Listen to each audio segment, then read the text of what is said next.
দর্শক আসসালামু আলাইকুম। শুরু করছি ইস্পাহানি মির্জাপুর চা মুক্তবাক। সাথে আছি আমি মাহমুদুর রহমান মান্না। আজকের আলোচনার বিষয় পুশ ইন পুশ ব্যাক। আলোচনার জন্য স্টুডিওতে উপস্থিত আছেন সিনিয়র সাংবাদিক, বাংলাদেশ ফেডারেল সাংবাদিক ইউনিয়নের বিএফইউজের সাবেক মহাসচিব এম এ আজিজ, আছেন সিনিয়র সাংবাদিক, রাজনীতি বিশ্লেষক মাসুদ কামাল। আপনাদের দুজনকেই স্বাগত জানাচ্ছি। একসাথে দুজনকে এর মধ্যে পেয়েছিলাম নাকি আমার তো মনে পড়ে না। একটা ভালো সময় আজকে। যারা এম এ আজিজ, আপনাকে দিয়ে শুরু করি। পুশ ইন ইস্যুকে কেন্দ্র করে বাংলাদেশ ভারত সীমান্তে এখন চরম উত্তেজনা বিরাজ করছে, সবাই জানে। বিষয়টি এখন আলোচনায় আসলেও ভারতের দিক থেকে কিন্তু তারা এটাকে কেয়ারই করছে না। ভারত কেন এটা শুরু করলো? এটাকে শুধুই কিছু মানুষকে বাংলাদেশি পরিচয়ে চিহ্নিত করে ফিরে পাঠিয়ে দেওয়ার চিন্তা, নাকি পেছনে অন্য কোনো আলটেরিয়ার মোটিভ আছে? ধন্যবাদ আপনাকে, ধন্যবাদ মাসুদ কামাল ভাইকে। দর্শক শ্রোতা, দেখেন, এর ভিতরে আমার কাছে মনে হয় যে পশ্চিমবঙ্গের যে মুখ্যমন্ত্রী, তার মায়ের বাড়ি কিন্তু বরিশালে। তিনি হিন্দু, তিনি বাংলাভাষী কিন্তু হিন্দু, এই জন্য তিনি তাদের ফর্মুলায় পড়ে না, অর্থাৎ বাংলাভাষী মুসলমান হইতে হবে। তিনি বলছে, নিজেও স্বীকারোক্তি দিয়েছে যে আমার মা বাংলাদেশে ছিল, বরিশালে আগুলঝরা অমুক গ্রামে বাসিন্দা। আমি জানি যে মুসলমানদের উপরে বাংলাদেশিদের উপরে কেমন নির্যাতন হয়। তিনি বলেছেন তিনি ভারতে জন্মগ্রহণ করছে ওই মায়ের পেট থেকে। তো এখন তো যদি পুশ ইন করতে হয় তাহলে তার মা সহ তাকে করতে হয়। তো যদি করতো তাহলে আপত্তি ছিল না, কারণ তিনি বাংলাভাষী না। কারণ 1950 সালে আপনার ব্রিটিশ আমলে আসাম থেকে বাংলাভাষী মুসলমান খেদাও আইনটা করে, এবং এই শুভেন্দু অধিকারী তিনি বলছেন আসামে যে প্রক্রিয়ায় পুশ ইন করা হয়েছে, পুশব্যাক করছে ভারত থেকে, ওইভাবে করা হবে, এবং সেটাই সে করতেছে। আমার কাছে মনে হয় সে মমতা ব্যানার্জির অনেক ঘনিষ্ঠ ছিল। এখন সে বিজেপি করতে গিয়ে সে অতিমাত্রায় হিন্দুত্ববাদী পলিটিক্স করতেছে। এও তো হতে পারে যে নরেন্দ্র মোদী তাকে বলছে তুমি চাপ দাও, কারণ শেখ হাসিনা প্রায় 30টা চুক্তি এবং সমঝোতা স্বাক্ষর করে গেছে, ওইটা যাতে কোনোটা বাতিল না করতে পারে। দুই হলো, বাংলাদেশ বিশ্বায়নের যুগে তো কোনো দেশ ছোট না। এখন আপনার ওদের পররাষ্ট্রমন্ত্রী বলেছে যে তারা রংপুর বাড়াবে, অর্থাৎ চিকেন নেক বাড়াবে, বড় করবে, রংপুরের অঞ্চল দখল করবে। সুতরাং আমার তো মনে হচ্ছে যে এই পুশিনে শেষ হবে না। আমার মনে হচ্ছে হয়তো নরেন্দ্র মোদী তাকে বলছে তুমি এই ধরনের তাফালিং করো, একটা চাপ আপনার বাংলাদেশের উপরে থাক, কিন্তু আমাদের আরও কাজ আছে, পলিটিক্যাল, এখানে পলিটিক্যাল ইস্যু আছে, তারপর পানির ব্যাপার আছে। তারা তো 40টা আন্তর্জাতিক রিভারে আপনার রিভার লিঙ্কিং প্রজেক্ট করতেছে, যেখানে গঙ্গা আছে, আপনার ইয়াও আছে, আপনার তিস্তাও আছে, এর ভিতরেই আছে। সুতরাং আমরা তো এখন পদ্মা ব্যারেজ করতেছে, এই সরকার নিজস্ব অর্থায়নে শুরু করেছে, তিস্তা ব্যারেজের পরিকল্পনা আছে। তো এখন এগুলো যাতে না করতে পারে, আমার মনে হয় এই জন্য একটা চাপের জন্য এগুলি করতেছে। কারণ আন্তর্জাতিক আইনে আপনি দেখেন তারা কিন্তু কোনো আইন মানে না। আপনি ভারত বাংলাদেশের প্রোটোকল স্বাক্ষর করা আছে, অর্থাৎ কী সিস্টেমে ব্যবস্থাপনা হবে বর্ডার, এবং কিভাবে যদি কোনো দেশের নাগরিক এদিক সেদিক করে কোন পদ্ধতিতে হবে সেটা করা আছে। তারপরে জাতিসংঘের মানবাধিকার সনদে স্বাক্ষরকারী দেশ, অনুস্বাক্ষরকারী দেশ ভারত এবং বাংলাদেশ। বর্ডারে কিভাবে ব্যবস্থাপনা হবে, পুশ ইন আইন মানা হবে। কোনো দেশের আপনার আইনি প্রক্রিয়া ছাড়া কাউকে পুশ ইন বা পুশব্যাক করা যায় না। ভারত এটা মানছে না, জোর করে আমাদের দেশে পাঠিয়ে দিচ্ছে। কাঁটাতারের বেড়া ধরেন প্রায় বিশ্বে প্রায় 80-90টা দেশে কাঁটাতারের বেড়া আছে, ওয়াল আছে। এটা আমি ধরে নিলাম তার দেশে সে কাঁটাতারের বেড়া দিক, কিন্তু 300 কিলোমিটার থেকে গরু আসে, তখন বিজেপি মানে ভারতীয় বর্ডার গার্ড দেখতে পায় না। আমাদের দেশে বর্ডার গার্ড কি গরুর জন্য নাকি মানুষের জন্য? মানুষের জন্য, কিন্তু গরু আমাদের বলে না গরু চোর করে গুলি করে দেয়। তোমার 300 কিলোমিটার হাঁটে আসে, তুমি তখন দেখো না? আমার বাংলাদেশের ভিতরে ঢোকে, আমাদের দেশের গরু ওই দিকে যায়, বর্ডার তো কাছে, অনেকের আত্মীয় স্বজন আছে, যায় ওই দিকে, গেলে গুলি করে, গরু আনতে গেলে গুলি করে। এবং সবচাইতে অশান্ত আপনি দেখেন পাকিস্তানের সাথে ভারতের বর্ডার আছে, হ্যাঁ, একটা মানুষ মারছে, পাকিস্তানের একটা মানুষ মারতে পারছে, যুদ্ধ তো হয়েছে কয়েকবার, কিন্তু বর্ডার কিলিং কিন্তু করতে পারে না। কিন্তু বাংলাদেশে ইতিমধ্যে 120টা অন্তর্বর্তীকালীন সরকার থেকে 120 জন মানুষ তারা মেরে ফেলছে। আমার কথা হলো লেথাল ওয়েপন কেন বর্ডার গার্ডের হাতে থাকবে? এখন আমাদের বিজেপিকে বলা হয়েছে, আমাদের বিজেপি কিন্তু সাংঘাতিক প্রশিক্ষিত বাহিনী, কারণ এদের সুপারভাইজার হলো আর্মি, যার ফলে কিন্তু আমাদের সমস্যা হলো বিজেপির সংখ্যা অত্যন্ত কম। ধরেন আধা কিলোমিটার দূরে দূরে একজনের, গ্রামবাসীরা এখন হেল্প করতেছে, ওরা পুশিন করতেছে, এরা ফেরত আসতে দিচ্ছে না, তার ভিতরে হয়তো কিছু ঢুকেছে। কিন্তু আমার মনে হয় যে এখন এখানে রাজনৈতিক উদ্দেশ্য আছে। আমার মনে হয় আমাদের কিছু দেশ, অর্থাৎ রংপুরের একটা অঞ্চল দখল করার তাদের নিয়ত আছে, এবং এই চুক্তিগুলো যাতে বাতিল না করে এই জন্য একটা প্রেশার তৈরি করা হচ্ছে। যারা মাসুদ কামাল কি মনে করেন? মানে উনি একদম একটা ভূ রাজনৈতিক জটিলতার কথা বলছেন। কিন্তু দেখেন, আমি যেটা বলবো আর কি এখানে, যে এই যে পুশইন বলেন আর পুশব্যাক বলেন, ওনারা তো পুশব্যাক বলে, আমরা পুশইন বলি। তো ওনারা বলেন যে এখান থেকে গিয়েছিল, তারা ঠেলে আমাদের মধ্যে ফেরত পাঠাচ্ছে। এই কাজটা ওদের কারা করতেছে? বিএসএফ করতেছে। বিএসএফ তো মানে ওরা উর্দি পড়া একটা মানে আপনার প্রতিষ্ঠান ওদের, এবং আইনি প্রতিষ্ঠান। বাট এই যে পুশ ব্যাক তারা যেটাকে পুশ ব্যাক বলে, তারা যে পুশ ব্যাকটা করতেছে, এটা কি ওদের দেশের আইন অনুযায়ী বৈধ? আমার আলাপ বাদ দেন, ওরা যে কাজটা করতেছে এটা কি ওদের দেশের আইন অনুযায়ী বৈধ কিনা? ওদের দেশের আইন অনুযায়ী বৈধ না। ওদের দেশে যদি কোনো আমাদের অথবা যে কোনো দেশের বাইরের কোনো নাগরিক যদি ওদের এখানে ধরা পড়ে, তারা ধরতে পারে, নিয়মটা কি, ওদের আইনটা কি বলে? ওদের আইনটা হলো তাকে সঙ্গে সঙ্গে গ্রেপ্তার করবে, গ্রেপ্তার করে আদালতে তুলবে। আদালত দেখবে সে কিভাবে কি কারণে এখানে ঢুকছে, এবং সে ঢোকার কারণটা ব্যাখ্যা করে তারা একটা সাজা দেবে, 2 মাস 3 মাসে কারাদণ্ড কিছু একটা দেবে। দেওয়ার পর, সাজা ভোগ করার পর, তখন তারা তাকে ওই ক্যাম্পে পাঠিয়ে দেবে, তাদেরকে ডিটেনশন ক্যাম্প আছে, ক্যাম্পে পাঠাবে। যে ক্যাম্পে পাঠানোর পর ওদের পররাষ্ট্র মন্ত্রণালয়ের মাধ্যমে আমাদের যে দূতাবাস আছে ওখানে তাদের সঙ্গে যোগাযোগ করবে, যে তোমার এই নাগরিক আমার এখানে এই অপরাধ করে ধরা পড়ছিল, অপরাধের শাস্তি সে ভোগ করছে, এখন তোমরা তোমাদের নাগরিককে ফেরত নাও। আমাদের দূতাবাসের কাজ হবে তাকে, যদি সে আমাদের নাগরিক এটা প্রমাণ করা, যদি প্রমাণিত হয় যে আমাদের নাগরিক, ওনারা একটা ট্রাভেল পাস দিবেন তাকে, সে ট্রাভেল পাস দিয়ে ওনারা ওয়ান ওয়ে ট্রাফিক দেশে আমার দেশে ঢুকবে। এটা হলো কি আমার এবং ওই দেশের মধ্যে এটাই নিয়ম, ওনাদেরও নিয়ম আমাদেরও নিয়ম। এখন এই নিয়মের মধ্যে পুশ ব্যাক কোথায় আর পুশ ইন কোথায়? নাই তো কোথাও। তার মানে ওনাদের যে কাজটা করতেছেন এটা তারা করতেছেন গাইড জুড়ে, এবং একটা গাইড জুড়ে বেআইনি কাজ করতেছেন। কথাটা কিন্তু সিম্পল, একদম 1 নম্বর গাইড জোর, 2 নম্বর বেআইনি কাজ। কে করতেছে?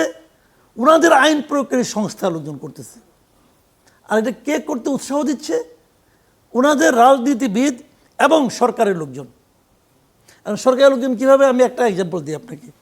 এপ্রিল মাসের মাঝে, এপ্রিলের সম্ভবত 15 কি 14, আপনার ভারতের এবিপি একটা এবিপি আনন্দ আছে একটা এবিপি, ওই এবিপি হিন্দি চ্যানেলে আপনার আসামের যে মুখ্যমন্ত্রী হিমন্ত বিশ্ব শর্মা, ওনার একটা ইন্টারভিউ প্রচার করা হয়েছিল। সেই ইন্টারভিউয়ে উনি ওই সাংবাদিককে বলেছেন যে প্রতিদিন সকালে ঘুম থেকে উঠে আমি ঈশ্বরের কাছে একটা প্রার্থনা করি, সেই প্রার্থনাটা হলো যেন ভারতের সঙ্গে বাংলাদেশের সম্পর্ক ভালো না হয়। তো সাংবাদিক বলছে, কেন আপনি এটা প্রার্থনা কেন করেন? এই কারণে করি, যদি সম্পর্ক ভালো হয়ে যায় তাহলে আমাদের বিএসএফ আর ওদের বিজিবি এরা পরস্পরের বন্ধুত্বপূর্ণ আচরণ করে, হ্যান্ডশেক করে, হাসি ঠাট্টা করে, বন্ধুত্বপূর্ণ সম্পর্ক হয়ে যায়। কিন্তু যদি ভালো না থাকে, যেমন এখন যেমন ভালো নাই, তাহলে আমরা ডিটেনশনকে আইনে 10-12 জনকে জমা করি, ওরা পর ওদের কাছে দেই, ওরা যেহেতু সম্পর্ক ভালো না, ওরা ধাক্কে ভিতরে ঢুকাই দেয়। এটা একজন সিটিং চিফ মিনিস্টার বলতেছেন। তখন তাকে সাংবাদিক জিজ্ঞাসা করছে, আপনি যেটা বলছেন এটা কি আপনার কেন্দ্রের কথা? উনি বলছেন সেটা আমি জানি না, এটা আমি বলতে পারবো না। আসামের মুখ্যমন্ত্রী হিসাবে আসামের জনগণের যে চিন্তাটা সেটা আমি প্রকাশ করলাম। তো আমার কথাটা হলো কি, এটা হলো মানসিকতার ব্যাপার, এটা হলো রাজনীতির ব্যাপার। উনি যে কথাটা বলেছেন, উনি মনে করেন যে আসামের জনগণ এই ধরনের কথা বললে পছন্দ করবে, এই জন্য উনি বলেছেন। কিন্তু 5 তারিখে, এই মাসের 5 তারিখেই আপনার ওই কি বলে, দিল্লিতে যখন ওদের পররাষ্ট্র মন্ত্রণালয় জনকে ব্রিফিংটা করে, জয়সওয়াল যেখানে ওখানে ছিলেন, উনি বলছেন, ওখানে কিন্তু ওনাকে জিজ্ঞাসা করা হয়েছিল যে পুশব্যাক নিয়ে আপনি কী বক্তব্য, প্রতিদিন যে পুশব্যাক হচ্ছে, বাংলাদেশ থেকে আপত্তি করছে রণধীর জয়সওয়াল যে, তো এটা আপনি সম্বন্ধে কী বলবেন? উনি কিন্তু পুরো বিষয়টাকে এড়িয়ে গেছেন। উনি বলছেন কি যে বাংলাদেশের সঙ্গে ভারতের সম্পর্ক আমরা ভালো করার চেষ্টা করছি, আগামীতেও করব। পুশব্যাক নিয়ে উনি কোনো মন্তব্য করেন নাই। মানে এটা যে খারাপ, অন্যায়, ভুল, ভালো অথবা খুব ভালো, উনি কিন্তু এটা বলেন নাই। কাজে অফিসিয়ালি ভারত গভর্নমেন্টও, ভারতের পররাষ্ট্র মন্ত্রণালয় কিন্তু পুশব্যাক, ওদের পুশব্যাক আমাদের পুশিংকে কোনো ধরনের স্বীকৃতি দিচ্ছে না, কিন্তু ঘটছে। কারণ ওনারা একটা বেআইনি কাজ করছেন, এখানে তো লজিক খুঁজার কোনো কিছু নাই। মানে কি এখানে স্বীকৃতি কি দিবে আবার? মানে পুশব্যাক যে হচ্ছে এটা ঠিক না, এটাও বলছে না, আবার হচ্ছে এটাও দেখছে। বলছে না মানে তারা মনে করে যে হতে থাকুক। তাই আমি সেটাই বলছি, এটাই তার মানে তো তাই বোঝায়। সেটাই আর কি। এখন এটা কি বলবেন, বলার কিছু নাই। আসবো আসবো আবার। এখন আমি আপনার কাছে বলছি, পশ্চিমবঙ্গে বিজেপি সরকার, কেন্দ্রেও তাই। পরে ধরেন ভারতের এই রাজ্য সরকার, কেন্দ্র সরকার তো একই রীতিতে চলছে। পরশু দিন থেকে, মানে পরশু না, কয়েকদিন ধরেই ধরেন কুড়িগ্রাম বলেন, সাতক্ষীরা, যশোর, চাঁপাইনবাবগঞ্জ, নওগাঁ, মেহেরপুর, ঠাকুরগাঁও, পঞ্চগড়, লালমনিরহাট, বিভিন্ন সীমান্ত দিয়ে পুষের চেষ্টা করা হয়েছে এবং কয়েক জায়গায় বিজেপি পুষের চেষ্টা ঠেকে দিয়েছে। এক ধরনের লড়াইয়ের পরিস্থিতি সেখানে। বাংলাদেশ ভারত সম্পর্কে এর কী প্রভাব পড়তে পারে আমি এর সাথে যুক্ত করি, এর সঙ্গে বাংলাদেশ সরকার অথবা বিজেপি আনসারকে যুক্ত করেছে, স্থানীয় লোকজনকে যুক্ত করেছে। লোকজন লাঠি সোটা দা বল্লম দিয়ে ঠেকাচ্ছে। ধরেন কাউন্টারের ওদিকেও লোকজন হিন্দুত্ববাদে জাগ্রত হয়ে লাঠি সোটা দিয়ে দাঁড়িয়ে গেল। মানে কোন পরিস্থিতি দিকে যাচ্ছি আমরা? এখন তো আপনার বিজেপি এবং বিএস কি আপনার বিএসএফ, এদের আপনার কমান্ডার পর্যায়ে কিন্তু বৈঠক চলছে। 11টায় হওয়ার কথা। হ্যাঁ, শুরু হওয়ার কথা। জি, দিল্লি। সেখানে আমার কথা যে প্রদেশ থেকে যাই করুক না কেন, রাষ্ট্র টু রাষ্ট্র, টপ পর্যায়ে এখন আমার মনে হয় সরকার টু সরকার ইনভলভ হওয়া উচিত। সরকার কেন্দ্রের সাথে আলোচনা করা উচিত। এটা তো একটা সিরিয়াস ম্যাটার। কারণ এটা কোথায় যায় ঠেকবে এটা তো আমরা এখন বুঝতে পারছি না। কারণ আমাদের 3 ভাগে ভারত, আমরা গোলমাল চাই না, এটা ঠিক। কিন্তু আমাদের ভারত সম্পর্কে ধারণা করতে হবে, দক্ষিণ এশিয়ার একটি দেশের সাথে তাদের ভালো সম্পর্ক নেই, একটি দেশের। তারা মালদ্বীপ থেকেও হাত গোটাইছে। সুতরাং আমাদের সাথে প্রায়ই দেখা যায় সরকারের সাথে সম্পর্ক রাখতে চায়, জনগণ টু জনগণ সম্পর্ক কখনো তারা বাড়াতে চায় না। তারা কিন্তু আমাদের দেশের মার্কেটটা বড়। দেখেন আমাদের দেশের অনেক পণ্য, আমি আসামে গেছি, আমি ত্রিপুরায় গেছি, দেখছি আমাদের কিছু কোম্পানির পণ্য কিন্তু ওখানে হটকেক, ইউরোপিয়ানের মতো, কিন্তু আমাদের ডাম্পিং অ্যান্টি ডাম্পিং দিয়ে আটকায় দেয়। তারা তাদের পণ্য আসে কিন্তু আমাদের পণ্য যাইতে দেয় না। হ্যাঁ, এই ব্যারিয়ারগুলো তৈরি করে। এই যে মাঝখানে কোরবানির সময় খেয়াল করে দেখেন, তারা গরু জবাই করতে দিবে না। ওখানে মসজিদ থেকে ইমাম সাহেবরা বলল যে না, গরু আমরা কোরবানি দেব না, গরু মাংস এবার খাবো না। তখন তারা ওখানে ঘোষরা, হিন্দু ঘোষরা আপনার গরু করে, লালন পালন করে, তারা বরঞ্চ বিদ্রোহ করছে। আপনি একদিকে দেখেন গোমাতা, তাকে পূজা করতেছে, আবার ভারতের কিন্তু সবচাইতে সেকেন্ড প্রবাসী আয় হচ্ছে গরুর মাংস। দেখেন দ্বিচারিতার কোথায়। তা আমার কথা হচ্ছে যে একটাই কথা, ভারতের সাথে তো আমরা সম্পর্ক খারাপ করতে চাই না, কিন্তু বড় ভাই ছোট ভাই হিসেবে দেখলে তো হবে না। এটা দেশ, বিশ্বায়নের যুগে কোনো দেশ ছোট না। আর আমাদের দেশ তো 18 কোটি জনগণের দেশ, এবং ভূ রাজনীতিতে আমি বলবো যে ভৌগোলিকভাবে আমরা খুব স্ট্র্যাটেজিক জায়গায় আছে। কারণ তারা কিন্তু চীনের সাথে তাদের সবসময় বৈরিতা আছে। চীন কিন্তু চিকেন নেক কাটতে চায়, আমরা যদি একটু সায় দেই কিন্তু কেটে ফেলবে। তারা আমাদের রংপুর দখল করা এত সহজ না, হ্যাঁ, দখল করে চিকেন নেক বাড়াইতে চায়। এটা তো বলছে, তো সরকার একটা বলছে তো। সুতরাং আমি বলবো যে দুইজনের জন্যই ক্ষতিকর হবে। আমার মনে হয় যে আলাপ আলোচনার মধ্যে এটা ঠিক করা উচিত। আমার কথা হলো যে 20 বছর তারা বলে কি আধার কার্ড নাই, অনেকে গরিব মানুষ আছে, সাধারণ লোক আছে, তার আধার কার্ড নাই, তারা নিয়ে ডিটেনশন ক্যাম্পে ভরে দেয়। এর ভয়ে অনেকে স্বপ্রণোদিত হয়েও আসছে, এটা ঠিক। বর্ডারের দিকে বাংলাদেশে চলে আসছে, হয়তো তারা 20 বছর আগে বাড়ি ছিল, 15 বছর আগে বাড়ি ছিল, হ্যাঁ, এরকম আসতে চাইছে। আবার কাউকে কাউকে ধরে এনে এখানে জোর করে বাংলাদেশে ঢুকিয়ে দেওয়া হচ্ছে। তো এটার তো একটা আইনি পদ্ধতি আছে। আপনি আমাদের এমবিসিকে জানান, যেটা মাসুদ কামাল বলেন, আমি জানান, এমবেসি আমাদের এখানে ভেরিফাই করবে।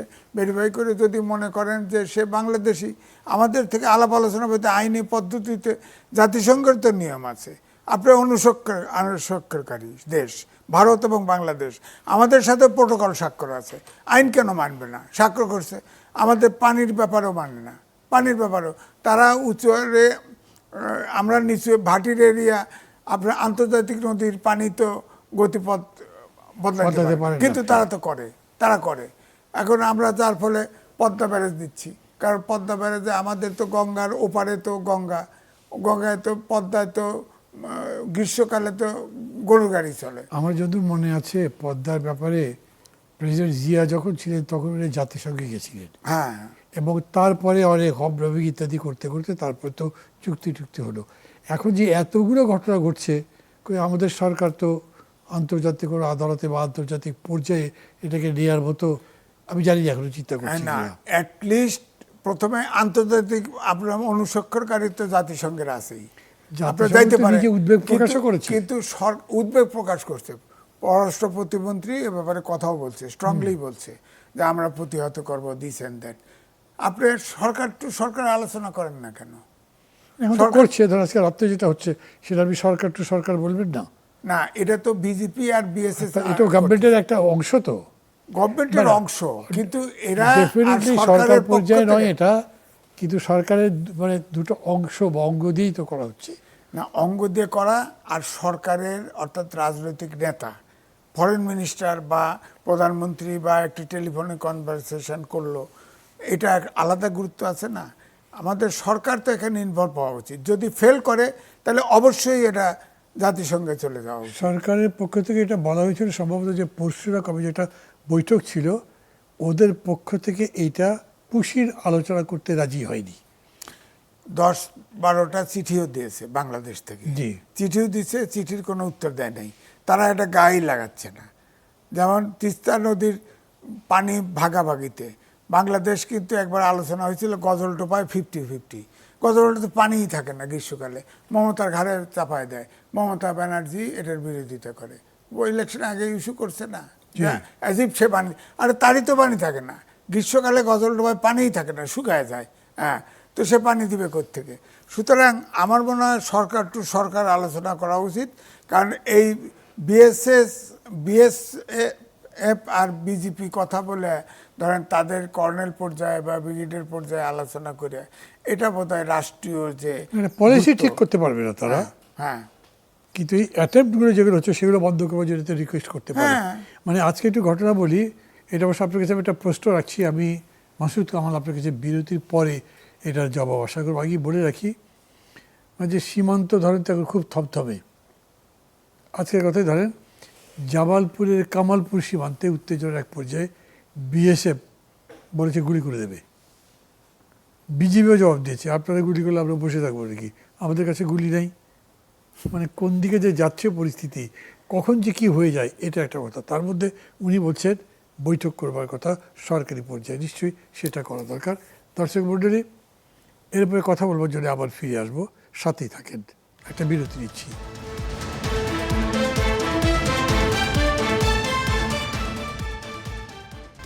দর্শক, ফিরে এলাম ইস্পাহানি মির্জাপুর চা মুক্তবাকে।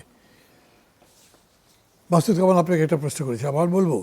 জি কামালপুরে জি বিএসএফ বলেছে গুলি চালাবো যদি এরকম হয়, আর বিজেপি জবাব দিয়েছে আপনারা গুলি করলে কি বসে থাকবো, আমাদের কাছে গুলি নেই।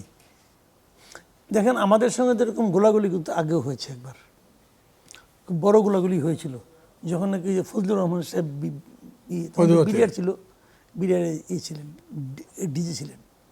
তো এই সমস্ত গোলাগুলি না আমাদের দুই দেশের জন্যই আমি মনে করি ক্ষতিকর।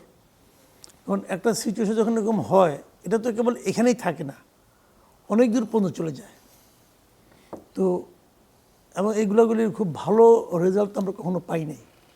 এবং তারও চেয়ে বড় কথা যে অতীতে যে গোলাগুলি হয়েছিল ওটাই কিন্তু মানে ভারত কিন্তু খুব একটা সুবিধা করতে পারে নাই, আমাদের যে ইতিহাস যেটা। কিন্তু অর্জন কিন্তু কারোর কিছু হয় না। আর আমরা প্রতিবেশীরা পরস্পর সঙ্গে যুদ্ধ কেনই বা করব? যেটার সমস্যা, এটা সমস্যার সমাধান খুব সহজ সমাধান। আচ্ছা, পুশব্যাক যখন আপনার করতেই হবে, এটা আসলে যেটা হচ্ছে বুঝছেন, এটা বেসিক্যালি পলিটিক্সটা হচ্ছে। শুভেন্দু অধিকারী জিতছে এই হুজুগটাকে করে সামনে নিয়ে। এখন সে যে হুজুগটাকে আসলেই মিন করে, সে যে কিছু করতে চায়, এটা তার ভোটারদের কিন্তু দেখাতে হবে, সেটা সে দেখাচ্ছে। এটা করো, এটা করো, এটা করো। অথবা সেন্ট্রাল গভর্নমেন্টই বলছে যে শুভেন্দুকে একটু হেল্প করো, তোমরা এগুলো কইরা শুভেন্দুর মুখ রক্ষা হোক। শুভেন্দু অধিকারীর মুখ কিন্তু খুব একটা মানে কন্ট্রোল অবস্থা থাকে তা কিন্তু না। উনি তো একবার বলছিলেন শেখ হাসিনা যখন চলে গেছিল, যে শেখ হাসিনা এখনও বাংলাদেশে, আমি মনে করি, আমি শেখ হাসিনাকে বাংলাদেশের প্রধানমন্ত্রী মনে করি। আর কিছুদিন পরে সে জিয়া আন্তর্জাতিক বিমানবন্দরে যাবে, জিয়া তো না, শাহজালাল আন্তর্জাতিক বিমানবন্দরে যাবে, স্যালুট দিয়ে নিয়ে তারা তোমরা চেয়ারে বসাবা। তো বলছে তো উনি। আবার কিন্তু এটাও বলছে যে শেখ হাসিনার কি কে বাবা কে মা, এগুলো অনেক কিছু বলছে, যাক সেগুলো আর বলতে চাই না। তো উনি এলোমেলো কথা তো বলেন। এখন সেই কথাগুলির যদি বাস্তবায়ন করার জন্য একটু নমুনা দেখায়, তাহলে সেন্ট্রাল গভর্নমেন্ট ওনাদের এই প্রাদেশিক সরকারের জন্য এতটুকু ত্যাগ স্বীকার করতেই পারে, হয়তো সেটাই তারা করতেছে। কিন্তু আমাদের যে টেনশনের কথা আপনি বললেন, যে যদি গোলাগুলি শুরু হয় তাহলে কি হবে? জীবনহানি হতে পারে। গোলাগুলির নেট রেজাল্ট কি হবে? গুলির রেজাল্ট কখনো ভালো হয় না, ভালো হবে না। আর সবচেয়ে যে বড় যেটা পেইনফুল ব্যাপার, অনেককে কিন্তু তারা নোম্যান্স ল্যান্ডে এনে বসিয়ে রেখেছে। নোম্যান্স ল্যান্ড, খোলা আকাশের নিচে এই যে অসহায় লোকগুলি বসে আছে, বাচ্চা টাচ্চা সব মিলে, এগুলো কারা? এরা আমার দেশের নাগরিক? রীতিমতো মানবেতর ব্যাপার। এরা কি আমার দেশের নাগরিক না ওদের দেশের নাগরিক? এটা কিন্তু গুরুত্বপূর্ণ আমার কাছে মনে হয় না। কারণ এই যে লোকগুলো এখানে বসে আছে, এরা তো জীবন, এরা মানুষ তো রে ভাই। এই বর্ষা বাদলের দিনে এদের খাওয়া দাওয়া, পানি, বৃষ্টি, এগুলি এটা কোনো কথা? এটা কিছু হইল?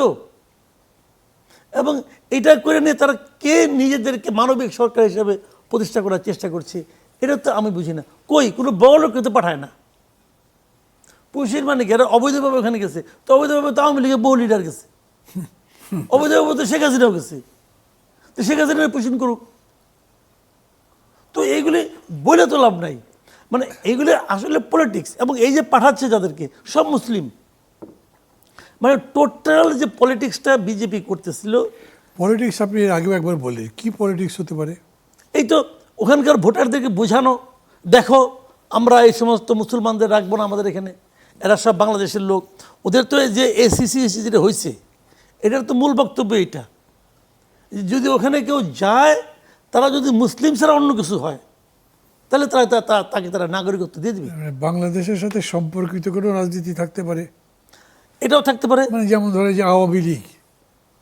না, এটা দুইভাবে থাকতে পারে। আমি বলি আপনাকে, একভাবে হলো, দেখেন অন্তর্বর্তীকালীন সরকারের সময় তাদের সঙ্গে ইন্ডিয়া গভর্নমেন্টের সম্পর্ক একদম তলানিতে পৌঁছে গেছে। এত তলানিতে কখনো আগে পৌঁছায় নাই, খুব খারাপ ছিল।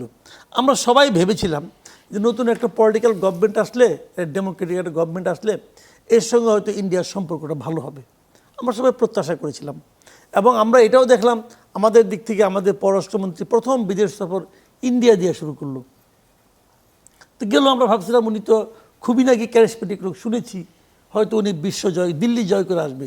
কি জয় করে যাই না, ভোটটাও বোধহয় পায় নাই, অনেকে তো বলে ভোটের জন্য গেছিলো, যদ্দূর শুনছি ইন্ডিয়া নাকি তাকে ভোট দেয় নাই।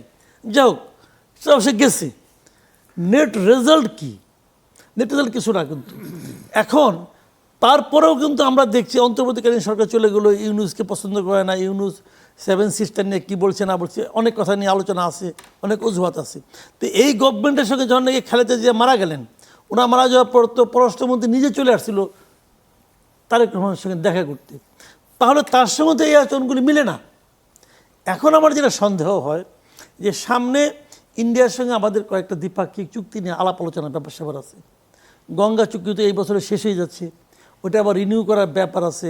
আমরা পদ্মা ব্যারেজ করতেছি, এটা নিয়ে তাদের আপত্তি আছে। তিস্তা চুক্তি নিয়েও আমরা আলোচনা করতেছি, ওটাও আমরা চাইবো। চীন এই তিস্তা চুক্তিতে আলোচনা করতে চায়। এখন এই বিষয়গুলি নিয়ে ওনারা হয়তো আমাদের একটা চাপ দিতে চাচ্ছে। এবার এই চাপ দেওয়ার পদ্ধতি সম্ভবত এটা হতে পারে। এটা একটা আমার ইকুয়েশন। আরেকটা হলো হয়তো আওয়ামী লীগের ব্যাপারে তারা কিছু বলতে চায়, সে বলতে চাওয়ার আগে তারা এইগুলি দিয়ে একটা চাপ দিচ্ছে গভর্নমেন্টকে, যে তোমরা এটা করো না হলে কিন্তু আমরা এরকমভাবে তোমাদেরকে ইরিটেট করতে থাকবো। এটা তো আসলে ওই মানে খোঁচানো ছাড়া তো আর কিছু না। এটা করে কি কিছু করতে পারবে? কি করবে? আমি একটু জনাব আজিজের কাছে যাই। মানে এই যে প্রশ্ন কথাটা উনি বললেন যে আওয়ামী লীগ নিয়ে তাদের একটা পরিকল্পনা থাকতে পারে, আপনি একটু কিন্তু এরকম ইঙ্গিত বোধহয় করেছিলেন, ঠিক আওয়ামী লীগ নাম বলেন নাই কিন্তু ভূ রাজনীতির কথা বলেছিলেন। এরকম কি হতে পারে যে তারা এরকম একটা চাপ দিচ্ছে যাতে শেষ পর্যন্ত তারা তাদের যে রাজনৈতিক এজেন্ডা আছে আওয়ামী লীগকে কেন্দ্র করে সেটার কথা নিয়ে আসবে সামনে? মান্না ভাই, আপনি বড় ভাই, আমি ছোট ভাই, কিন্তু আপনাকে পিটানো স্টার্ট করলাম। আপনি একসময় প্রতিরোধ করবেন না? আপনার যতটুকু শক্তি আছে করবেন না? তা আমরা ছোট, তারা বড়, যদি আমাকে পিটাতেই থাকে আমি প্রতিবাদ করব না? করব তো। আমার বক্তব্য হচ্ছে যে আমি কিন্তু ইঙ্গিত দিয়েছি, বাংলাদেশ কিন্তু স্ট্র্যাটেজিক্যালি খুবই গুরুত্বপূর্ণ জায়গা। আমি ভূ রাজনীতি কিন্তু রাজনীতিতে বাংলাদেশ কিন্তু পিছিয়ে নাই। বাংলাদেশ কিন্তু খেলতে পারে, কিন্তু আমরা খেলতে চাই না, কারণ আমরা ছোট, আমরা বড়োর সাথে লড়াই করতে চাই না। আমরা খেলতে চাইবো কেন? হ্যাঁ, আমরা চাই তাদের সাথে সম্পর্ক রক্ষা করে আমাদের ন্যায্য হিস্সাটা সর্বক্ষেত্রে যেখানে যেখানে পাই আমাদের দেখ। আমাদের 18 কোটি জনগণের, তাদের তো এই জায়গাটা দরকার মার্কেটের জন্য, আর কি করবে তারা? আমাদের বাংলাদেশের লোক ওখানে বাজার করতে যায়, চিকিৎসা নিতে যায়, শিক্ষা নিতে যায়। মাঝখানে ইউনিসের সময় সব আটকায় দিছে না, এখন তো মানুষ মালয়েশিয়া যায়, ব্যাংককে যায়, চীনে যায় চিকিৎসা নেওয়ার জন্য, থাইল্যান্ড চলে যায়। আপনি যত ডিস্টার্ব করবে ডেস্টিনেশন খুঁজে নেবে বাংলাদেশের লোক। বাংলাদেশের 18 কোটি জনগণ, এটা সহজ না। সুতরাং ভারতেরও প্রয়োজন আছে বাংলাদেশকে, বাংলাদেশেরও ভারতের প্রয়োজন আছে, ভারতকে প্রয়োজন আছে। সুতরাং আমার মনে হয় যে সরকার টু সরকার আলোচনা করে এটা সেটেল করা উচিত। এটা বিএসএফ বিজেপি আলোচনা করেই এটা রাজনৈতিকভাবে সরকারের পর্যায়ে আলোচনা হওয়া উচিত এবং এটার সমাধান করা উচিত। কারণ প্রোটোকল স্বাক্ষর হয়েছে, কিন্তু সেটার থেকে বেরিয়ে যাবে কেন তারা? ভারত বেরিয়ে যাবে কেন? আর আমাকে আপনার গঙ্গার পানি ছেড়ে দেন, তিস্তার পানি ছেড়ে দেন, সিকিম থেকে উৎপাদন হয়েছে, আপনার 5-6টা বাদ দিয়ে বিদ্যুৎ তুলতেছেন, পানি তুলে নিচ্ছেন, ওটার প্রবাহ ছেড়ে দেন। এটা আন্তর্জাতিক আইন অনুযায়ী তো আছে, আপনি ছেড়ে দেন, আমার আপত্তি নেই। আমাদের বাদ করার দরকার নাই, রিজার্ভার বানানোর দরকার নাই। কিন্তু আপনি পানি ছাড়বেন না, আবার সবগুলো রিভার লিঙ্কিং প্রজেক্ট বানাচ্ছেন। তা আমি তো দেশে এই ভূখণ্ডে তো আমাদের বাংলাদেশে তো মানুষ প্রাণেই বাঁচবে না, তা আমি বাঁচার জন্য চেষ্টা করব না? আপনার অঞ্চলে পানি আটকাতে পারেন, আমার অঞ্চলে আমি বাদ দিতে পারবো না, রিজার্ভার তৈরি করতে পারবো না। আপনার অঞ্চলে আপনি কাঁটাতারের বেড়া দিবেন, আমার অঞ্চলে আমি প্রোটেকশন দেবো না? আমি চেষ্টা করব তো, অবশ্যই করব। আমি একটাই কথা বলছি, দক্ষিণ এশিয়ার কোনো দেশের সাথে ভারতের এই কারণে সম্পর্ক থাকে না। দেখেন, পানি নিয়ে নেপালের সাথে তাদের আচরণ, আমাদের সাথে আচরণ কিন্তু আলাদা, সম্পূর্ণ উল্টাটা। তারা তাদের সুবিধা ছাড়া, আমি ওই ছাত্র জীবনের স্লোগান দিয়েছি মান্না ভাই, যে ভারতীয় সম্প্রসারণবাদ ধ্বংস হোক, নিপাত যাক। ওরা তো সবসময় আমাদের সাথে তো সম্প্রসারণবাদী আচরণ করে, সেই ছাত্র জীবন থেকে দেখতেছি। সুতরাং আমার বক্তব্য হচ্ছে যে ভারতও আমাদের দরকার, আমাদের ভৌগোলিক অবস্থার কারণে ভারত আমাদের দরকার, আমাদেরও ভারতকে দরকার। সুতরাং আমাদের সাথে আমার মনে হয় সরকারি পর্যায়ে ইতিমধ্যে আপনার জাতিসংঘের মানবাধিকার সনদ বলেন, প্রোটোকল স্বাক্ষর করছেন, যেভাবে পুশব্যাক হওয়ার কথা সেভাবে হোক, আইন মেনে হোক, আপত্তি নাই। যদি সত্যি সত্যি বাংলাদেশি কেউ ভারতে যেয়ে থাকে, অনুপ্রবেশ করে থাকে, যদি সে সত্যি বাংলাদেশি হয়, আমরা ফেরত দেবো, সমস্যা নেই। আলোচনা করে আইনি পদ্ধতিতে, জাতিসংঘ তো একই, মানবাধিকার কমিশনে একই আইন, আপনি তো জোর করে কাউকে পাঠিয়ে দিতে পারবেন না। এমনকি কেউ যদি বাংলাদেশের লোক ওখানে থাকে, ভারতে থাকে, সে যদি বাংলাদেশে আসতে চায়, তার বাড়িতে ফেরত আসতে চায়, তাও আপনি বাধা দিতে পারেন না। সুতরাং এই বল প্রয়োগ করা তো এটা ফাইনালি না। আমাদের দেশে কিন্তু যুদ্ধ হয়েছে, আপনি যেটা বললেন, আমাদের বিজেপি ভ্যালি স্ট্রং, সংখ্যায় অল্প, ওদের আপনার চৌকি আছে, ইত্যাদি ইত্যাদি আছে, আমাদের নাই। তারপরে জনগণ চাপতেছে। একটা সময় তো আপনি যদি গুলি করে মেরেই ফেলেন, বিজেপির একটা সৈন্যকে মেরে ফেলেন, ছেড়ে দিবে না তো। একজন বিজেপি সদস্য ভারতের বিএসএফ এর অন্তত 5 জনের সমান, এটা মাথায় রাখতে হবে। কারণ আমাদের এটা বলা হয় আধা মিলিটারি বিজেপি, আমাদের বিজেপির কিন্তু পুরোটা অফিসার সব আর্মির, এটা মানতে হবে। সুতরাং আমরা কিন্তু বিএসএফ না, আমরা বিজেপি, আর্মির আধা সামরিক বাহিনী কিন্তু এটা। সুতরাং আমরা যুদ্ধে কিন্তু পরাস্ত হবে। আমরা যুদ্ধ করতে চাই না, আমরা ছোট দেশ, যুদ্ধ করতে চাই না, কিন্তু আমাদেরকে বিশ্বায়নের যুগে এতিম ভাড়া মোটেই ঠিক হবে না তাদের। আপনি বলছেন এরকম, কিন্তু আপনি কি মনে করেন যে ইন্ডিয়া এরকম কথা ভাবছে? তার সাথে বড় কথা হলো কি, মানে এরকম কি মনে হচ্ছে না আপনার যে এখন বাংলাদেশ ভারতের মধ্যে মানে বিশেষ করে মানে এই দ্বন্দ্বটা পরাশক্তির একটা প্রক্সি জোনে হয়ে গেছে, পরিণত প্রক্সি জোন? না, এটা হচ্ছে সজীব ভুইয়া কইছে না, আসিফ ভুইয়া আছে, ডিপ স্টেট ইলেকশনের আগে এবং এখনও স্টেট সক্রিয়। আমার কাছে মনে হয় যে আমাদের দেশের সব ডিপ স্টেট কিন্তু সরকার নিয়ন্ত্রণ করতে চায়, জনগণ না। জনগণের ভিতরেও কাজ করতে পারে, সুশীল সমাজ আছে, রাজনীতিবিদ আছে, কাজ করতে পারে, কিন্তু আমাদের দেশে তো আর ডিপ স্টেট নাই। আমাদের দেশে ওরকমই নেই, পরাশক্তির মধ্যে আছে, সেই ডিপ স্টেটই আমাদের মাধ্যমে হয়তো কাজ করে। সজীব ভুইয়াকে রিমান্ডে নিলেই তো বোঝা যায় ডিপ স্টেট করছে না, সে ডিপ স্টেট কাজ করছে, তাদের 29 সাল পর্যন্ত ক্ষমতায় থাকতে করেছে। শেখ হাসিনাকে রাজসাক্ষী বানায়, এই যে এক্স আইজিপিকে রাজসাক্ষী বানায় নিছে না, তো ডিপ স্টেটের সজীব ভুইয়াকে রাজসাক্ষী বানাই নিতে হয়, সমস্যা নাই, ওকে খালাস করে দিবে পরে, ও খালি সাক্ষী দিয়ে দিবে, খালাস। এবং আপনার দেখেন এই সরকার কি কইতেছে, কি চাইতেছে তা জানি না। ইউনূস সহ দুদকে মামলা আছে, ফরমাল মামলা করা আছে অনেক উপদেষ্টা বিরুদ্ধে, তদন্ত হচ্ছে না। ইউনূস সাহেব বিদেশে চলে গেল, 7টার সময় টার্কিশ এয়ারওয়েজে চলে গেল, একটা ভিভিআইপি, সে বিএসএফ এর এখনো এসএসএফ এর সে পাবেন না, পায়, 1 বছরের জন্য আছে তো, সে তো চুপ করে চলে গেছে, কেউ জানে না, একটা নিউজ নাই, কিছু নাই। এই জন্য অনেকেই বলে যে সে পালায় গেছে। এখন শোনা যাইতেছে যে ফ্রান্সে যায় নাকি কি না, হয়তো কিছুদিন পরে যখন চলে আসবে তখন আবার কেউ এটা বলবে না। কিন্তু উনি তো এই প্রোটোকল পান অলরেডি, সেই প্রোটোকল নিয়েই উনি গেছেন, কোনো ফোকাস নাই, কোনো নিউজ নেই, সেটা আর একটা কথা।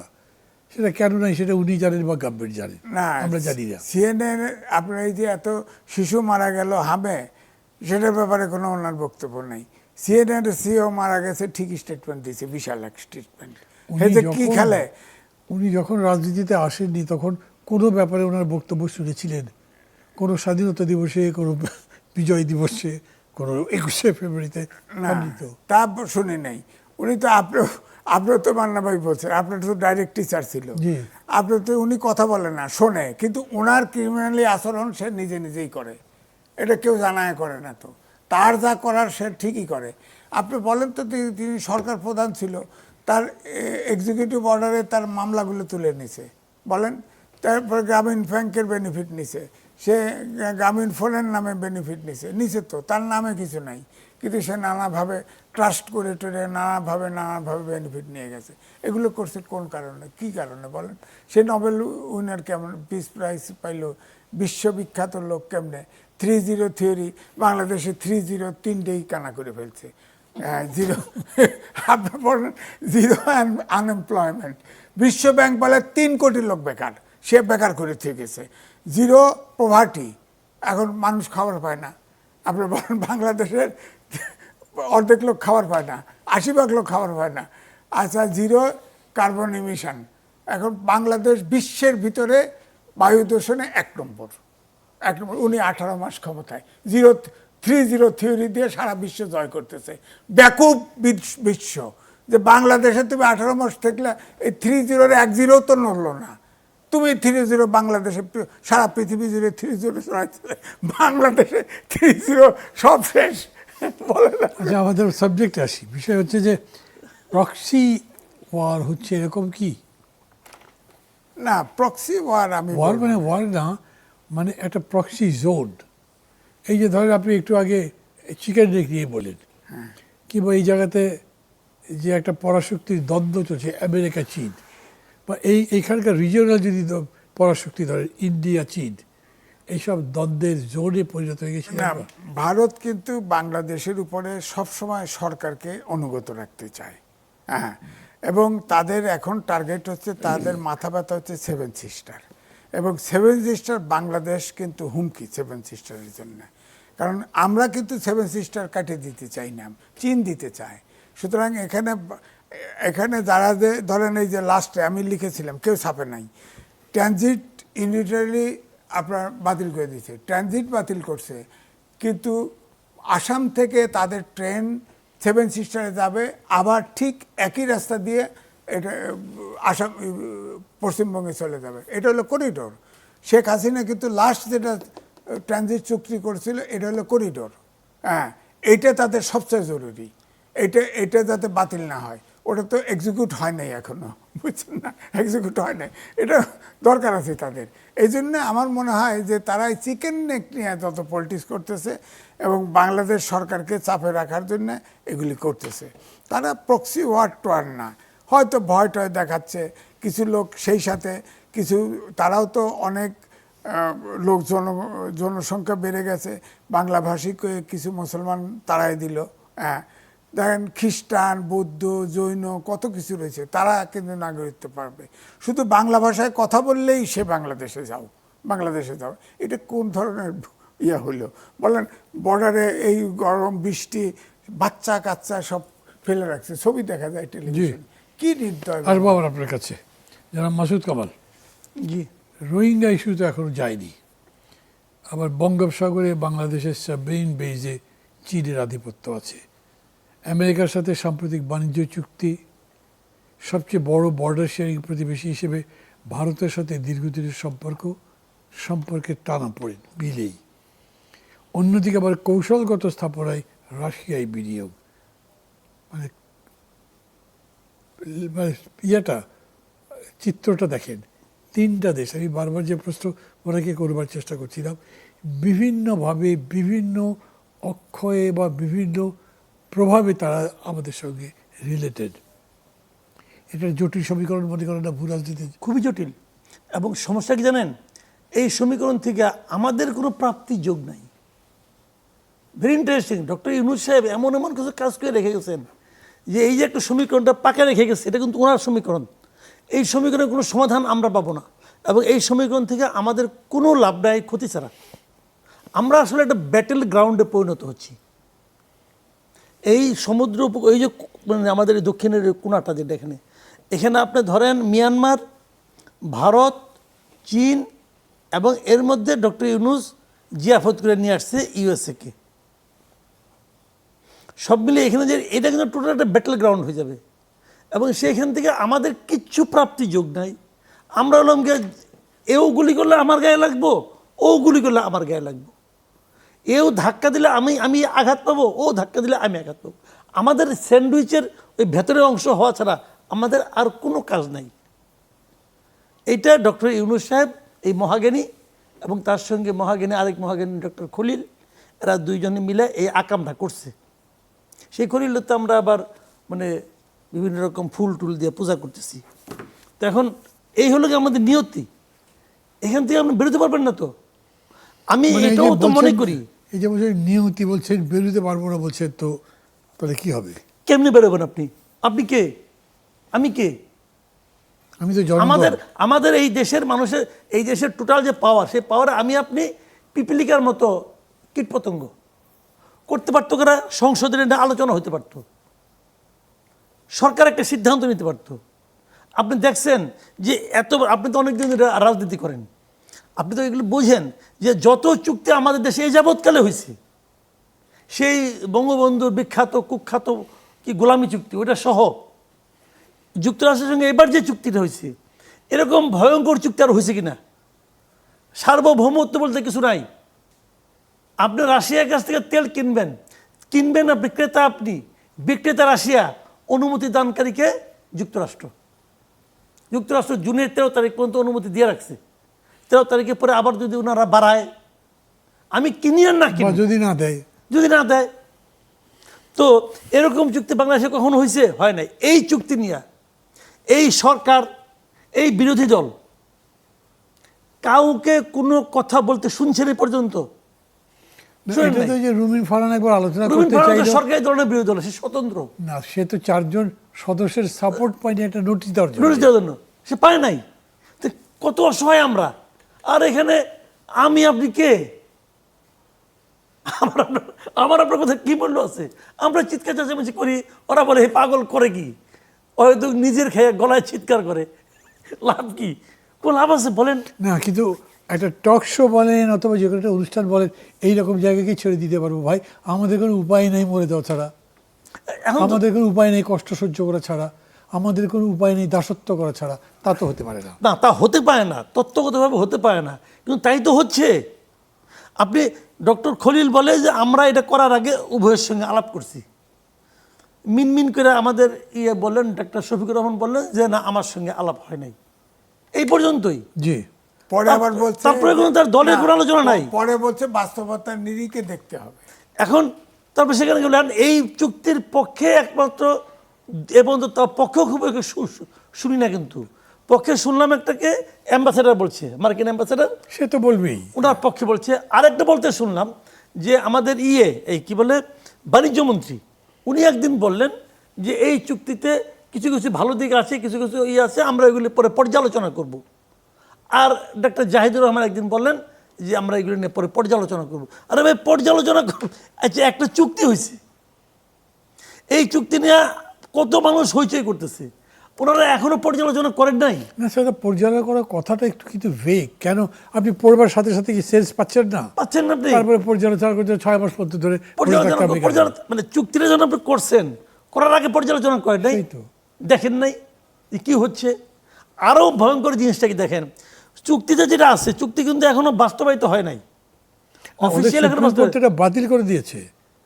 ওদের সুপ্রিম কোর্ট বলছে যে জুজুর ভয় দেখিয়ে চুক্তিটা করানো হয়েছে বলে ধারণা করি আমরা, যে 35% ট্যারিফ নেবে, হ্যান নেবে, ত্যান নেবে।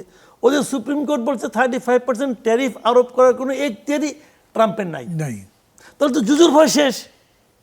যদি জুজুর ভয় শেষ হয়ে যায়, তাহলে তোমাকে তড়িঘড়ি করে এই চুক্তি করতে হবে কেন? আমরা তো আমাদের লোকজনকে ভয় পেতে দেখছি এখনো। এইটা কিচ্ছু না, এটা হলো কি জানেন, তারা ডক্টর ইউনুস, তাদের 2 জন দাস এই দেশে ছিল, মূল ভৃত্য আর কি, ডক্টর ইউনুস এবং ডক্টর খলিল।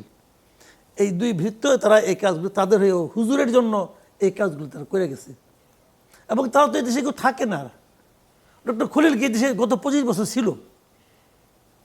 সে গত 25 বছর এই দেশে ছিল না, সবাই জানি, আমরা তাহলে দেখি নাই।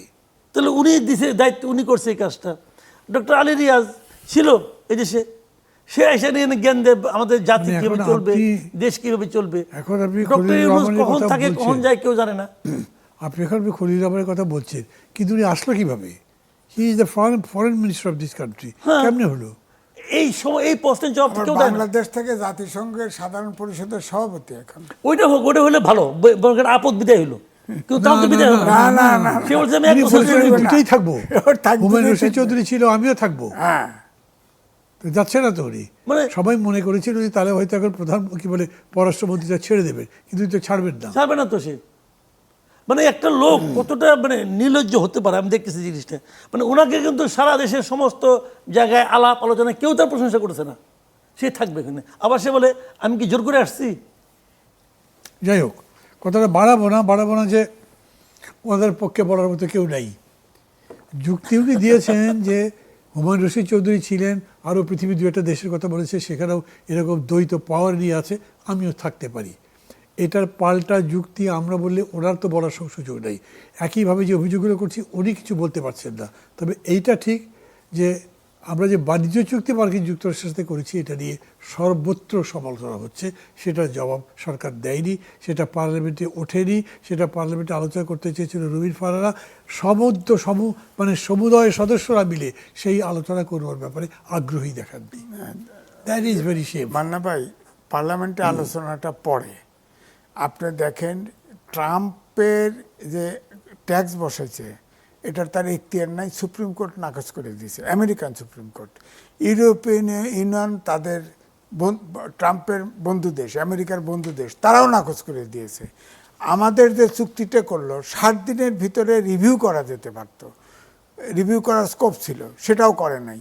এখন সবচেয়ে বড় কথা হচ্ছে যে 2টা 3টা 4টে অলরেডি 4টে চুক্তি কিন্তু বাস্তবায়ন হয়। চুক্তির ভিতরে যে উপাদানগুলো ছিল, 4 নম্বরটা হচ্ছে যে মার্কিন সামরিক বাহিনী ইচ্ছা করলে আমাদের যে কোনো জায়গায় ঘাঁটিতে নামতে পারবে, উঠতে পারবে এবং আমাদের অঞ্চলে, আমাদের বাংলাদেশে ঘুরতে পারবে। এটা অলরেডি হয়ে গেছে।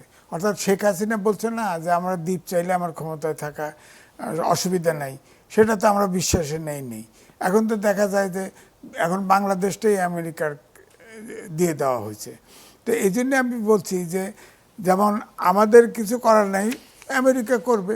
আমেরিকা তো আমরা ছেড়েই দিয়েছি, সব আমেরিকা করবে। আমি আরেকবার আসবো আপনার কাছে, কারণ আমার হাতে বেশি সময় নেই, মিনিট 4 সময়, দুজনের জন্য মিলে।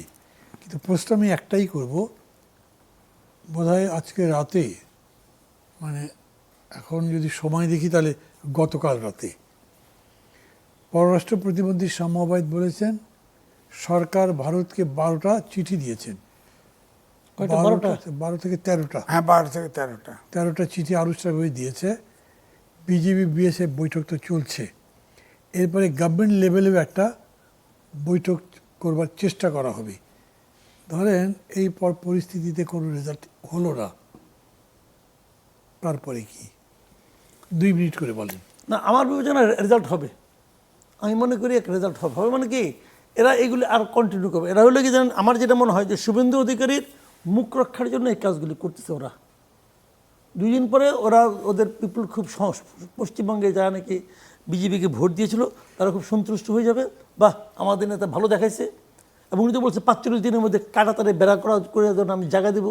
সব কিছু হয়ে গেছে, মোটামুটি একটা জয় হলো, এবং তখন তারা আর হয়েছে করবে না, এটা আমার ধারণা। ওকে, জি। গভর্নমেন্ট পর্যায়ে আলোচনা হলে আমার মনে হয় সমাধান হবে। কতগুলো শর্ত দিবে, আমার এখনও মনে হয় যে শর্ত দিবে, এই জিনিসটা আমরা করতে পারবো না। যদি শর্ত মানে সমাধান হবে। আর তারা এছাড়া ভারত কিন্তু তাদের ইন্টারেস্টের বাইরে কিছু করবে বলে আমার কাছে মনে হয় না। তারা শর্ত দেবে এইগুলাই, তোমরা চীনকে সাইড দিও না, আমাদের ডিস্টার্ব করো না, আমাদের কাঁটাতারের যে বেড়াটারা করতেছি সেগুলো এগুলো করবো না, তোমরা পদ্মা ব্যারেজ করতেছো, তিস্তা ব্যারেজকে চীনকে দিতে চাও, দিতে পারবা না, এই শর্তগুলো দিবে হয়তো। যদি সেটা বেড়ে যায় তাহলে আর কিছু হবে না, আর না মানলে এইটা চলতে থাকবে আমার ধারণা। Thank you. ধন্যবাদ জানাচ্ছি জনাব এম এ আজিজ এবং জনাব মাসুদ কামাল আমাদেরকে এতক্ষণ সময় দেওয়ার জন্য এবং বেশি ইম্পর্টেন্ট একটা ব্যাপারে আলোচনা করার জন্য। দর্শক মণ্ডলী, অনুষ্ঠান শেষ করব কি বলে? মানে বাড়ির কাছে যদি একটা প্রতিবেশী থাকে যার চেহারা দেখলেই নিজের মন খারাপ হয়ে যায়, তাহলে সেই প্রতিবেশীকে নিয়ে কী করা যায়? বাড়ি বদলে দিতে পারেন, ভাড়া নিয়ে উন্নত চলে গেলেন, বিক্রি করে দিয়ে আরেক জায়গায় জমি কিনে বাড়ি বানাবেন। কিন্তু দেশের প্রশ্ন যখন আসে তখন দেশ বিক্রি করে তো অন্য জায়গায় যাওয়া যাবে না। প্রতিবেশীকে বদলানো যাবে না, এই প্রতিবেশীর সাথেই বাস করতে হবে। আমরা স্বীকার করি, আমরা বলি, এতক্ষণ ধরে আলোচনা করলাম এবং এই বিদগ্ধ কী বলে সাংবাদিক আলোচনা করেছেন, অনেক চেষ্টা করবার পরেও আমরা একটা সুসম্পর্ক ভারতের সাথে প্রতিষ্ঠা করতে পারছি না। কিন্তু তবুও শেষ পর্যন্ত তারা মনে করছেন পুশির যদি আপাতত উদ্যোগটা থেমে যায়, কোনো যথার্থ পরিণতি না পায়, তারপরেও পরিণতি পাবে। মাসুদ কামাল তো মনে করেন যে রাজনীতি এই পর্যন্তই খেলা চলবে, তারপরে খেলাটা বন্ধ হয়ে যাবে, অন্তত শুভেন্দু অধিকারীর। আর যারা এম এ আজিজ মনে করেন যে যেরকম করে চলছে এইভাবে দীর্ঘদিন চলতে পারে না, কারণ এটার একটা নিষ্পত্তি হতে হবে এবং আমরা তো তাদের সাথে যুদ্ধবিগ্রহ চাই না, ভালো একটা সম্পর্ক চাই, সবাই মিলে সেটাই চাই। আমরা আমাদের সরকারের কাছে অনুরোধ করব, সবার সাথে কথা বলেন, আমাদের জাতীয় ঐক্যটা প্রকাশ করেন, আর তারই ভিত্তিতে আমাদের প্রতিবেশীদের সঙ্গে কথা বলেন এবং তাদেরকে বলেন এই অ্যামিকেবল সেটেলমেন্টের মধ্যে আমাদের উভয়েরই ভালো। ভারত যদি মনে করে যে তারা একতরফাভাবে আমাদের উপরে সমস্ত কিছু চাপিয়ে দিয়ে শান্তিতে থাকতে পারবে, তাদের বোঝা দরকার সেটা যে তাদের পক্ষে সম্ভব নয়। কোনো ঝগড়াঝাটির কথা বলছি না, বরঞ্চ একটা শান্তিপূর্ণ সমাধানের পথে পরস্পরের বোঝাপড়ার জন্যে এই কথাটা বলছি। সবাই ভালো থাকবেন, ইনশাল্লাহ আমরা একটা ভালো জায়গায় যেতে পারবো। খোদা হাফেজ।